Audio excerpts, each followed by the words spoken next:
Kaliwat kanan naman ang naitalang sunog sa Metro Manila sa buong Magdamag.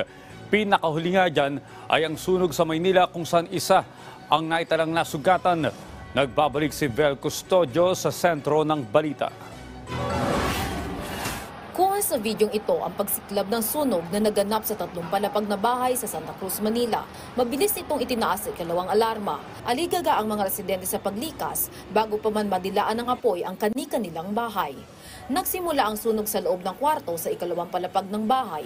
Ayon sa nasunugan na si Aling Opelia, kasi sabi nila, ni Kagawad, bago yun nangyari, itong spark, itong ilaw na poste.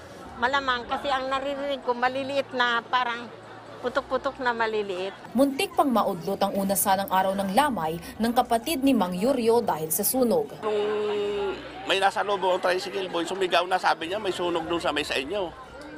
Yun na nga, doon na ako talagang pinaspasan ko na yung takbo ko. Nagsimula ang sunog pasado alas 11 kagabi. Gawa sa kahoy ang kisame at sahig ng bahay, kaya umakyat pa ang sunog sa ikatlong palapag. Hindi naman kumalat ang apoy sa mga katabing bahay dahil sa firewall. So far, wala namang gaanong naging challenge kasi malaki yung kalsada.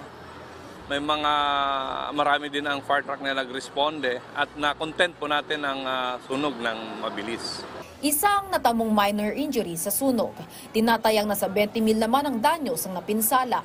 Samantala, sa kuha ng video na ito, tanawang makakapal at maiitim na usok mula sa nasusunog na lugar. Mahigit 700 pamilya ang nawalan ng tahanan nang lamunin ng apoy ang isang residential area sa barangay Alabang, Muntinlupa. Nagsimula umano ang apoy sa isang tindahan ng buko bandang alas 4 ng madaling araw. Mabilis na kumalat ang sunog dahil na rin gawa sa light materials ang nasa 200 mga bahay. Masikip ang daan at kinakailangan pang tumawid sa ilog ang ilang kawani ng pamatay sunog para lamang maapula ang apoy. Pansamantalang nanunuluyan mga biktima sa 2 kalapit na paaralan na nagsilbi munang evacuation center ng mga nawala ng tahanan. Nanawagan po ako, hingi po ako ng kasi nasunugan po kami ngayon. Naubos po lahat ng bahay namin. Hingi po ako ng tulong po para po mapatayo yung uling bahay namin. Wala po kaming bahay ngayon. Sana matulungan po kami sa ganitong sitwasyon namin, sir. Talagang ubos na ubos po kami. Nagpaabot na rin ng tulong ang lokal na pamahalaan. Samantala, dahil nagiging sunod-sunod na ang insidente ng sunog habang papalapit ang tag-init, payo ng BFP. Mag-ingat po tayo, palagi po natin i-check ang ating mga appliances kung ito po ay nakasaksak pa.